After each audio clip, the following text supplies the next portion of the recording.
We've all been there, right? You see that little yellow ticket on your windscreen and you just think, is this even legal? Well, believe it or not, a simple £85 parking fine, along with a massive corporate lawsuit, actually forced the UK's Supreme Court to completely rewrite 100 years of contract law. It's a fascinating story, so let's get into it. So let's start with that one big question. Is an £85 parking fine actually fair? It sounds simple enough. But for a really long time, the legal answer was tied up in this incredibly confusing, old-fashioned idea that was, frankly, about to be completely demolished. You see, for over a century, the law that dealt with penalty clauses was, to put it mildly, a total mess. The courts had this very specific, and honestly, super rigid way of looking at things. Okay, so for 100 years, the whole thing came down to one test. Was the penalty a genuine pre-estimate of loss? Now, what does that even mean? It means a company could only charge you for the actual money they lost because you broke the contract. So think about a parking company. If you overstay in a free car park, what's their actual financial loss? A few pence, maybe nothing at all. Under this old rule, most of those parking charges were, technically, illegal.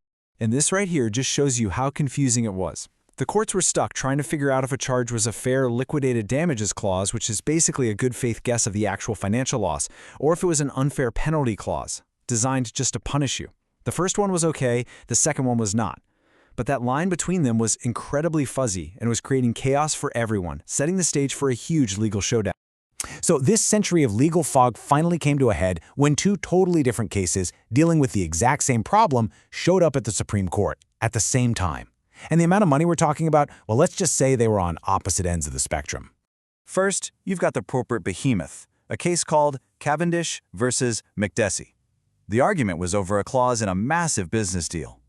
If the seller, a Mr. McDessie, broke his promise not to compete with the business he just sold, he'd have to give up a jaw-dropping $147 million. And on the other end, Parking I versus Beavis. A regular motorist, Mr. Beavis, overstayed his 2-hour free parking limit and got hit with an £85 charge. It's almost nothing in comparison, but legally, the question was exactly the same. So here they are, the most unlikely pair you could imagine. In one corner, you have this huge corporate deal where the massive penalty was designed to protect the company's value and reputation. In the other corner, an everyday retail car park, where the charge was just supposed to keep spaces free for shoppers. Both were being challenged as illegal penalties because, you guessed it, they didn't reflect a genuine pre-estimate of loss.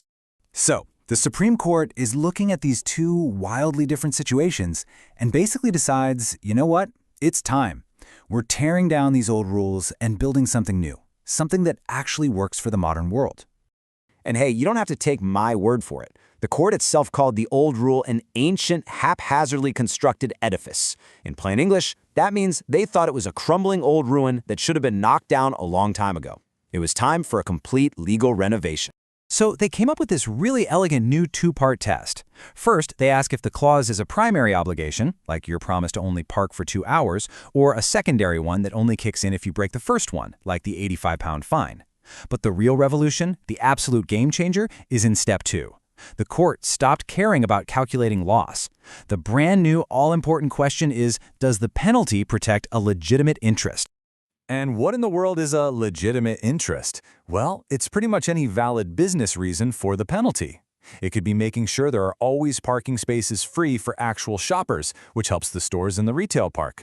Or it could be protecting the multi-million-dollar reputation of a company you just bought. This was the idea that changed everything. So how did this new test actually work for our multi-million-dollar deal and our little £85 parking fine? Well, the results were pretty surprising, and they have huge implications for almost every contract you'll ever sign. Just look at how the court applied this new test. For Cavendish, the big corporate case, the court said, yes, protecting company goodwill is a legitimate interest. The penalty is enforceable.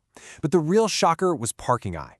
The court found that making sure there's a turnover of parking spaces for shoppers was also a legitimate interest. And because the £85 charge was clearly advertised and wasn't extravagant, it was also perfectly legal. Enforceable. Mr. Beavis had to pay the fine. So this is the crucial point, the main takeaway. The entire legal landscape has shifted. We've moved away from this 100-year-old obsession with calculating financial loss and moved to a modern, common-sense focus on legitimate interests. It's not about what they lost anymore. It's about what they were trying to protect. So what does all this mean for you and me? Well, it means businesses can now enforce terms that protect things like customer flow or their brand reputation. For us as consumers, it means that if a charge, like that parking fine, is clearly displayed on a sign and isn't a completely outrageous amount of money, it's probably going to be upheld in court.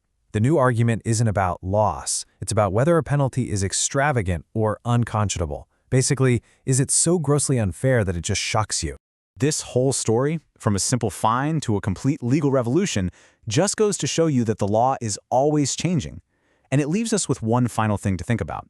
If a simple 85-pound parking fine could change 100 years of law, what other standard contract terms that we see every day are just out there waiting to be challenged?